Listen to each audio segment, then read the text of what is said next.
Hello guys, one second welcome back to Eduport CUT. It's me സെൽസവിൻ. Okay, അപ്പോൾ ഇന്ന് വന്നിരിക്കുന്ന വേറൊരു കാര്യമല്ല, നിങ്ങളൊരു കാര്യം അറിയിക്കാൻ വേണ്ടിയിട്ടാണ്. നമ്മുടെ CUTയിലെ അഡ്മിറ്റ് കാർഡ് അല്ല, നിങ്ങളെല്ലാവരും സിറ്റി ഇൻറ്റിമേഷൻ കാര്യങ്ങളൊക്കെ അറിഞ്ഞു കഴിഞ്ഞാൽ നിങ്ങളുടെ എക്സാമിൻ്റെ ഡേറ്റും കാര്യങ്ങളൊക്കെ നിങ്ങൾക്കറിയാം. പക്ഷേ നിങ്ങൾ അതിൽ അറിഞ്ഞിട്ടുള്ളത് എക്സാമിൻ്റെ സിറ്റി എവിടെയാണെന്ന് മാത്രമേ അറിഞ്ഞുള്ളൂ. ആ എക്സാം സിറ്റി എന്നതിൽ നിന്നും നിങ്ങൾ ഇനി അറിയാൻ പോകുന്നത് എന്താണ്, സെൻറ്റർ ഏതാണെന്ന് അറിയണം. അല്ല, നിങ്ങളുടെ എക്സാമിൻ്റെ സെൻറ്റർ നിങ്ങൾ എവിടെ എത്തിയാലാണ് പരീക്ഷ എഴുതാൻ പറ്റുക. അത് അറിയണമെങ്കിൽ എന്ത് വേണം? അഡ്മിറ്റ് കാർഡ് വേണം. അപ്പോൾ അഡ്മിറ്റ് കാർഡ് വരും, നിങ്ങൾക്ക് എന്ത് വന്നു കഴിയും ഉറപ്പായിട്ടും നിങ്ങളൊരു കാര്യം മനസ്സിലാക്കാം. ഇപ്പോൾ നിലവിൽ വന്നിട്ടുള്ളത് ഏതാണ്, 13-ാം തീയതി മുതൽ 16-ാം തീയതി എക്സാം നടക്കുന്ന ആളുകൾക്ക് വരെയുള്ളതാണ് വന്നിട്ടുണ്ടായിരുന്നത്. ഓക്കെ, അപ്പോൾ ഇനി ബാക്കിയുള്ളവർക്ക് എന്ത് ചെയ്യും, നിങ്ങളുടെ എക്സാമിൻ്റെ 4 ദിവസം മുമ്പ് തന്നെ വരും. അപ്പോൾ കൃത്യമായിട്ട് പറയുകയാണെങ്കിൽ ഇനിയിപ്പോൾ 17-ാം തീയതി എക്സാം ഉള്ള ഒരാൾക്ക് എന്ത് ചെയ്യും, നാളെയോ മറ്റന്നാളായിട്ട് എന്ത് ചെയ്യാം, അല്ലെങ്കിൽ ഈ പറഞ്ഞിരിക്കുന്ന ദിവസങ്ങളിൽ എന്ത് ചെയ്യാം, നിങ്ങളുടെ അഡ്മിറ്റ് കാർഡ് പ്രതീക്ഷിക്കാം. അപ്പോൾ ബാക്കിയുള്ള ദിവസങ്ങളിൽ അഡ്മിറ്റ് കാർഡ് വരുന്നുണ്ട്. അപ്പോൾ അഡ്മിറ്റ് കാർഡ് വന്നു കഴിഞ്ഞാൽ അതെങ്ങനെ ഡൗൺലോഡ് ചെയ്യണം? ഓക്കെ, ഇതിപ്പം ബാക്കിയുള്ള ദിവസങ്ങൾ നിങ്ങളുടെ എക്സാം കഴിഞ്ഞിട്ടില്ലെങ്കിൽ നിങ്ങൾക്ക് ഉറപ്പായിട്ട് ഈ വീഡിയോ ഉപകാരപ്പെടും. നിങ്ങളുടെ ഫ്രണ്ട്സിന് കൂടി ഷെയർ ചെയ്യാം. അപ്പോൾ അഡ്മിറ്റ് കാർഡ് എങ്ങനെ ഡൗൺലോഡ് ചെയ്യുന്നത് വെച്ചാൽ വേറെ ഒന്നുമല്ല, 13 മുതൽ 3-ാം തീയതി വരെ, ജൂൺ 3-ാം തീയതി വരെ നടക്കുന്ന നിങ്ങളുടെ എക്സാമിൻ്റെ കംപ്ലീറ്റ് വിവരങ്ങൾ കാര്യങ്ങൾ കിട്ടുന്ന എല്ലാവരും എന്ത് ചെയ്യരുത്, ഈ എക്സാമിനേഷൻ സർവീസസ് പറഞ്ഞ അതിലേക്ക് പോകരുത്. പകരം CUT.NIT.NTA.NIC എന്ന് പറയുന്നല്ലോ, അവിടേക്ക് വേണം പോകാൻ കേട്ടോ. അപ്പോൾ ഞാൻ പറഞ്ഞത് എന്താ ചെയ്യേണ്ടതെന്ന് വെച്ചാൽ സംഗതി ഇത്രയുള്ളൂ. ഇപ്പോൾ നിലവിൽ വന്നിട്ടുള്ളത് ആർക്കൊക്കെയാണ് നമ്മൾ പറഞ്ഞു വെച്ചു ഓൾറെഡി. ആർക്കൊക്കെയാണ് വന്നിട്ടുള്ളത്? ഒന്ന് മെയ് 13, 14, 15, 16, ആകെ 4 ദിവസത്തിലേക്കുള്ള അഡ്മിറ്റ് കാർഡ് മാത്രമേ വന്നിട്ടുള്ളൂ. അതെന്നാ വന്നത്? വന്ന ഡേറ്റ് മാർക്കണ്ട, മെയ് 10-ാണ് 2025. അത് വന്ന സമയം എന്ന് പറയുന്നത് രാത്രി ഏകദേശം ഒരു 9 മണിയോളമായിട്ടുണ്ട്. അപ്പോൾ നിങ്ങൾ നോക്കുക, ഒരു ഓഫീസ് ടൈമിൻ്റെ സമയത്തേക്കല്ല എന്ത് ചെയ്യുക, ഈ പറഞ്ഞ NTA അഡ്മിറ്റ് കാർഡും കാര്യങ്ങളൊന്നും വരിക. ഓഫീസ് ടൈം എന്ന് പറയുമ്പോൾ നമുക്കറിയാലേ 10 to 5 എന്ന് പറയുന്നത് വൈകുന്നേരം 5 മണി വരെയുള്ളതാണ്. പക്ഷേ അതൊന്നുമല്ല, രാത്രി 9 മണിയൊക്കെ ആയിട്ടാണ് വന്നിട്ടുള്ളത്. അപ്പോൾ നിങ്ങളൊരു കാര്യം മനസ്സിലാക്കാം, 13-ാം തീയതി എക്സാം നടക്കുന്ന ഒരു കുട്ടിക്ക് അവരുടെ അഡ്മിറ്റ് കാർഡ് വന്നിട്ടുള്ളതെന്നാണ് 10-ാം തീയതിയാണ്. 10-ാം തീയതിയാണ് വന്നിട്ടുള്ളത്. അപ്പോൾ നിങ്ങൾക്കറിയാം, നമ്മുടെ കേരളമായിട്ട് ബന്ധപ്പെട്ട ഏകദേശം നമ്മൾ ആരും ബാധിക്കാത്ത കാര്യങ്ങളാണ്. നമ്മൾ ഈ പറഞ്ഞ ബോർഡറിൽ ജമ്മു ആൻഡ് കാശ്മീർ, അതുപോലെ പഞ്ചാബ്, അതുപോലെ തന്നെ രാജസ്ഥാൻ, ഈ പറഞ്ഞ ഭാഗത്ത് മാത്രമേ പരീക്ഷകൾ മാറ്റി വെച്ചിട്ടുള്ളൂ. നമ്മുടെ പരീക്ഷ ഒന്നും മാറ്റിവെക്കാൻ പോകുന്നില്ല.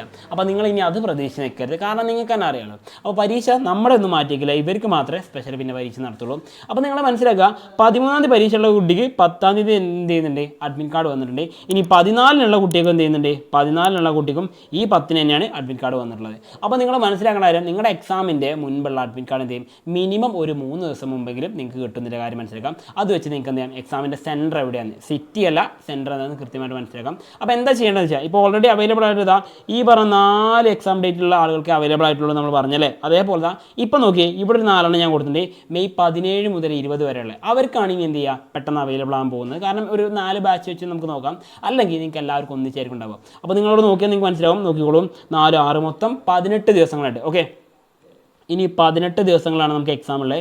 ആ 18 ദിവസത്തേക്കുള്ള അഡ്മിറ്റ് കാർഡുകൾ എന്ത് ചെയ്യാം, ഒന്നിച്ച് ചിലപ്പോൾ വരാം. അപ്പോൾ നിങ്ങൾ പേടിക്കൊന്നും വേണ്ട. എന്ത് ചെയ്യും, ഓരോ ആഴ്ചയിലായിട്ട് വരുന്നുണ്ടാവുക. ഒരാഴ്ചയിൽ 6 എക്സാം വെച്ചിട്ട് നമ്മൾ നോക്കുകയാണെങ്കിൽ ഒരു 3 ആഴ്ചയോളം നമ്മുടെ എക്സാമിൻ്റെ പ്രോസസ്സ് നീണ്ടും. അതാണ് പറഞ്ഞത്, ഇത് ഫസ്റ്റ് വീക്കിലേക്ക് പോകാം, ഇവിടെ സെക്കൻഡ് വീക്കിലേക്കാകാം, ഇതെന്ത് ചെയ്യാം, തേർഡ് വീക്കിലേക്കും പോകാം. ഓക്കെ, അപ്പോൾ ജൂൺ 3 വരെയുള്ള പരീക്ഷൻ്റെ കംപ്ലീറ്റ് ഷെഡ്യൂളും കാര്യങ്ങളൊക്കെ ഇങ്ങനെയാണ് വന്നിട്ടുള്ളത്. അപ്പോൾ നിങ്ങൾ മനസ്സിലാക്കാം, ഇനി അഡ്മിറ്റ് കാർഡ് ഡൗൺലോഡ് ചെയ്യാൻ എന്ത് ചെയ്യും, ഞാൻ നിങ്ങളോട് ഓൾറെഡി പറഞ്ഞല്ലേ, സൈറ്റ് ഞാൻ പറഞ്ഞു. നിങ്ങൾ പോകേണ്ടത് ഈ പറഞ്ഞ CUT.NTA.NIC.in ആണ്. വേറെ ഒന്നുമല്ല, NTA കീഴിലുള്ള CUT എക്സാമിന് വേണ്ടിയിട്ടാണ്. ഓക്കെ, അപ്പോൾ NTA കീഴിലായതുകൊണ്ടാണ് ഇത് വരുന്നത് CUT-ന്. ഇനിയിപ്പോൾ നിങ്ങൾ നെറ്റ് എക്സാം എഴുതുന്നുണ്ടെങ്കിൽ NET.NIT എന്നായിരിക്കും ഉണ്ടാവുക. അപ്പോൾ എന്തെങ്കിലും ആയിക്കോട്ടെ, അതിൻ്റെ ടെക്നിക്കലൊന്നും നമുക്ക് അറിയണ്ട.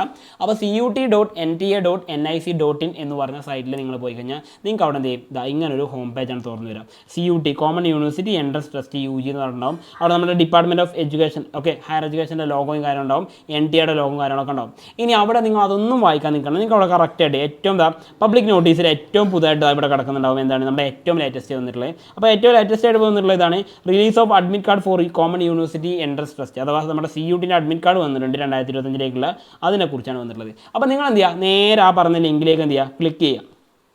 വേറൊന്നും ചെയ്യേണ്ട, അത് നേരെ ക്ലിക്ക് ചെയ്യാം. അത് നേരെ ക്ലിക്ക് ചെയ്ത് കഴിഞ്ഞാൽ ഇനി അത് നിങ്ങൾ ക്ലിക്ക് ചെയ്യാൻ പറ്റിയില്ല എന്ന് വിചാരിക്കുക. ഓക്കെ, നിങ്ങൾക്ക് എന്ത് ചെയ്യാം, തൊട്ട് താഴെ കാൻഡിഡേറ്റ് ആക്ടിവിറ്റി എന്ന് പറഞ്ഞിട്ട് തൊട്ട് താഴെ ഒരു ലിങ്ക് പോലുള്ള ബോക്സുകൾ കാണാൻ പറ്റും. അവിടെ നിങ്ങൾക്ക് എന്ത് ചെയ്യാം, ഇതൊക്കെ ഹൈപ്പർ ലിങ്ക് ആയിരിക്കും. ഹൈപ്പർ ലിങ്ക് എന്ന് പറയുമ്പോൾ തന്നെ നമ്മൾ ടച്ച് ചെയ്ത് കഴിഞ്ഞാൽ നേരെ വെബ്സൈറ്റിലേക്ക് കൊണ്ടുവന്ന്.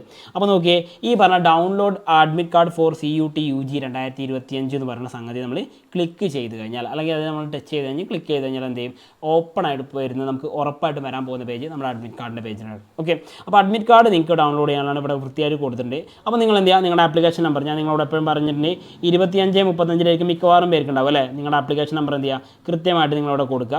ആപ്ലിക്കേഷൻ നമ്പർ കൊടുത്തതിന് ശേഷം നിങ്ങളുടെ പാസ്വേഡ് എന്ത് ചെയ്യുക അതും കൃത്യമായിട്ട് നിങ്ങളിവിടെ കൊടുക്കുക. ആ പാസ്വേഡും കൊടുത്തതിന് ശേഷം ഇവിടെ നിങ്ങൾക്ക് ഒരു ക്യാപ്ചർ എന്തെങ്കിലും നമ്മളെ ക്യാരക്ടർ എന്തെങ്കിലും ഉപയോഗിക്കണമെങ്കിൽ മിക്കവാറും പേര് അറ്റായിരിക്കും ഉപയോഗിച്ചിട്ടുണ്ടാവുക. എന്തായാലും നിങ്ങൾ ആ പാസ്വേഡ് കൂടി കൊടുക്കുക. അതിനുശേഷം നിങ്ങളിവിടെ തന്നിരിക്കുന്ന ക്യാപ്ച എന്ത് ചെയ്യുക ടൈപ്പ് ചെയ്ത് കൊടുക്കുക. 6U627 എന്ന് പറഞ്ഞ് ഈ ക്യാപ്ച എന്ത് ചെയ്തു ടൈപ്പ് ചെയ്ത് കൊടുക്കുക.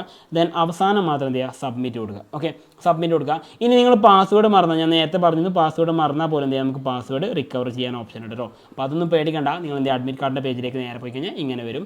ഇനി ആ പേജിലേക്ക് എത്തി കഴിഞ്ഞാൽ പിന്നെ നിങ്ങൾക്ക് എന്താ അഡ്മിറ്റ് കാർഡ് ഓപ്പൺ ആയി കിട്ടുകയാണ്. അപ്പോൾ നിങ്ങൾ അഡ്മിറ്റ് കാർഡ് എന്ന് വൃത്തിയായിട്ട് ഇവിടെ കൊടുത്തിട്ടുണ്ട്. ഇനി നിങ്ങൾക്ക് ഡൗൺലോഡ് ചെയ്യാൻ ഓപ്ഷൻ ഉണ്ട്. ആ ഡൗൺലോഡ് അഡ്മിറ്റ് കാർഡ് എന്ന് പറഞ്ഞ ഓപ്ഷനിലേക്ക് നോക്കി കഴിഞ്ഞാൽ എന്ത് ചെയ്യും നിങ്ങൾക്കത് ഫോണിലാണെങ്കിൽ നിങ്ങൾക്കത് save as PDF. Okay, save as PDF എന്ന് പറഞ്ഞൊരു ഓപ്ഷൻ വരും. ഇനി നിങ്ങൾ സിസ്റ്റത്തിനാണ് ഓൺ ചെയ്തെങ്കിൽ എന്ത് ചെയ്യാം നിങ്ങൾക്ക് അതിന് പകരം എന്ത് ചെയ്യാം നിങ്ങൾക്കത് സേവ് ഓപ്ഷനും വരും. ഡൗൺലോഡിങ്ങിലേക്കായിരിക്കും അത് വരുന്നുണ്ടാവുക. അപ്പോൾ സേവ് കൊടുത്തിട്ട് ഡൗൺലോഡിൽ എന്ത് ചെയ്യുക നിങ്ങളുടെ ഓക്കെ അതിടുക. എന്നിട്ട് നേരെ നിങ്ങൾക്ക് വാട്സപ്പായിട്ടോ നിങ്ങൾക്ക് എവിടെ നിന്ന് വെച്ച് കഴിഞ്ഞാൽ പ്രിൻ്റ് എടുക്കാൻ പറ്റുന്ന രീതിയിൽ. മറ്റൊരു കാര്യം, ഇത് പ്രിൻ്റ് എടുക്കുമ്പോൾ എപ്പോഴും ഞാൻ പറയുന്നു, നിങ്ങളോട് ഇപ്പോഴും പറയുന്നു, കളർ പ്രിൻ്റ് എടുക്കുക. കളർ പ്രിൻ്റ് എടുക്കുക. ഒരു എക്സാം അല്ലേ എഴുതുന്നുള്ളൂ, അതിന് ഒരു എക്സാമിന് കളർ പ്രിൻ്റ് എടുക്കുക മാക്സിമം വരുന്ന 10 രൂപയാണ് കോപ്പിക്ക് വരാറുള്ളത്. അപ്പോൾ ആ കളർ പ്രിൻ്റ് എടുക്കുക. നിങ്ങൾ ഫോട്ടോ കോപ്പി എടുത്ത് പോയത് കാരണം അത് നമ്മുടെ സൈനൊക്കെ കുറച്ച് എന്തായിരിക്കും ഡാർക്ക് ആയിരിക്കും ചിലപ്പോൾ ഉണ്ടാവുക. അപ്പോൾ അതൊരു ഇഷ്യൂ ആവരുതെന്ന് വെച്ചിട്ടാണ് ഞാൻ പറഞ്ഞത്. ഇനി അഡ്മിറ്റ് കാർഡിൽ എന്തൊക്കെ വിവരങ്ങൾ ഉണ്ടാവും എന്ന് വെച്ച് കഴിഞ്ഞാൽ മക്കളെ, നിങ്ങളുടെ റോൾ നമ്പർ അതുപോലെ ആപ്ലിക്കേഷൻ നമ്പർ ഉണ്ടാവും. ഈ റോൾ നമ്പറും ആപ്ലിക്കേഷൻ നമ്പറും സെയിം ആണോ എന്ന് വെച്ച് കഴിഞ്ഞാൽ അല്ല, രണ്ടും രണ്ടാണെന്ന് മനസ്സിലാക്കാം. നിങ്ങൾ അപ്ലൈ ചെയ്യുന്ന സമയത്ത് അഥവാ 2535 എന്ന് പറയുന്ന നമ്പർ ഉണ്ടല്ലോ അതായിരിക്കും നിങ്ങളുടെ ആപ്ലിക്കേഷൻ നമ്പർ. പക്ഷേ റോൾ നമ്പർ ഇവിടെ വ്യത്യാസം ഉണ്ടായിരിക്കും. റോൾ നമ്പർ ഇപ്പോൾ എന്തായിരിക്കും KL എന്ന് വെച്ചിട്ടോ അങ്ങനെ എന്തെങ്കിലും നിങ്ങളുടെ നമ്പർ ഉണ്ടാവുക. നിങ്ങളുടെ എക്സാം ഹാളിൽ നിങ്ങൾക്ക് ഉപയോഗിക്കാൻ പോകുന്ന നമ്പർ എന്ന് പറഞ്ഞാൽ അൾട്ടിമേറ്റിൽ എന്തായിരിക്കും നിങ്ങൾ ഈ പറഞ്ഞിരിക്കുന്ന നിങ്ങളുടെ റോൾ നമ്പർ ആയിരിക്കും. അപ്പോൾ ഇനി റോൾ മുഴുവൻ ആർക്കാണ് റോൾ നമ്പർ ആയിരിക്കും ഉണ്ടാവുക, അല്ലാതെ ആപ്ലിക്കേഷൻ നമ്പറിനല്ല. ഓക്കെ, നിങ്ങളുടെ എക്സാം ഹാളിൽ നിങ്ങൾ കയറുമ്പോൾ ഈ നമ്പറിൽ എൻ്റർ ചെയ്തിട്ടാണ് നിങ്ങളവിടെ എൻ്റർ ചെയ്ത് കയറുക.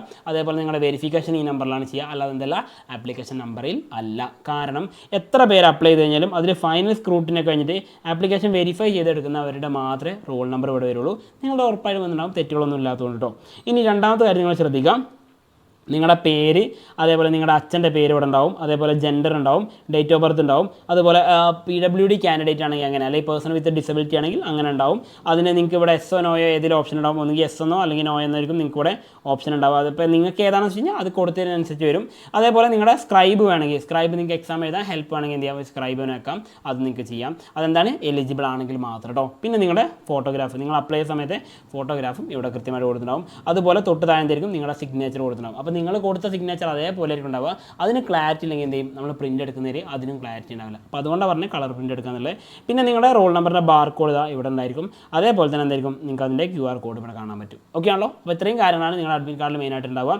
പിന്നെ അതിൻ്റെ തൊട്ട് താഴെ നിങ്ങൾക്ക് ബാക്കിയുള്ള കാര്യങ്ങളുണ്ടാവും. എന്തൊക്കെ ഉണ്ടാവുക, നമ്മുടെ എക്സാമിൻ്റെ ഡേറ്റ്, എക്സാമിൻ്റെ സെൻറ്ററും കാര്യങ്ങളുണ്ടാവും അല്ലേ, എക്സാം സെൻറ്റർ എവിടെയാണ് എന്നുള്ള കാര്യങ്ങളൊക്കെ അവിടെ ഉണ്ടാവും. അപ്പോൾ ഇത്രയും കാര്യമാണ് നിങ്ങൾ ഡൗൺലോഡ് ചെയ്യാൻ വേണ്ടി ശ്രമിക്കേണ്ടത്. ബാക്കിയെല്ലാം നിങ്ങൾക്ക് എന്ത് ചെയ്യാം അതിന് വായിച്ച് മനസ്സിലാക്കാം. ഓക്കെ ആണല്ലോ. അപ്പോൾ വീണ്ടും കൂടുതൽ കാര്യങ്ങളായിട്ട് വീണ്ടും പുതിയ വീഡിയോ ആയിട്ട് ഞാൻ വരും. അപ്പോൾ നിങ്ങൾ കൂടെ ഉണ്ടാവുന്ന വിശ്വാസത്തിന് once again it's me Salsabeen signing out from Edjboard. Happy learning all. By.